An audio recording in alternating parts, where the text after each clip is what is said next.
வரலாற்று சிறப்புமிக்க இந்த அவையில இன்றைக்கு பெரும்பான்மையை நிரூபிக்க வேண்டிய தருணத்தில் முதல் முறையாக மனவேதனையோடு நான் பதிய வைக்கிறேன்.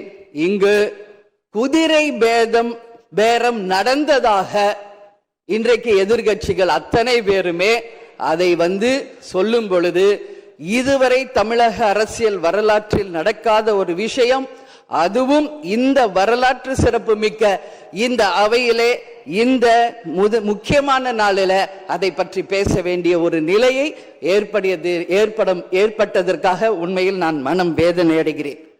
அதே போல முதலமைச்சர் அன்னைக்கு சொன்னாரு, இங்க முகமூடி யாரும் செல்ல வேண்டிய அவசியம் இல்லை, அனைவருக்கும் ஒரு வெளிப்படையான ஆட்சி தான் செய்வோம் என்று. அப்படி இருக்கையில் முதல்வர் அவர்களை சந்திக்க யார் முகத்தை மூடிக்கொண்டு அன்று வாகனத்தில் சென்றார்கள் என்பதை நிச்சயமாக மக்களுக்கு தெரியப்படுத்த வேண்டும் என்பதை இந்த நேரத்திலே நான் கேட்டுக்கொள்கிறேன்.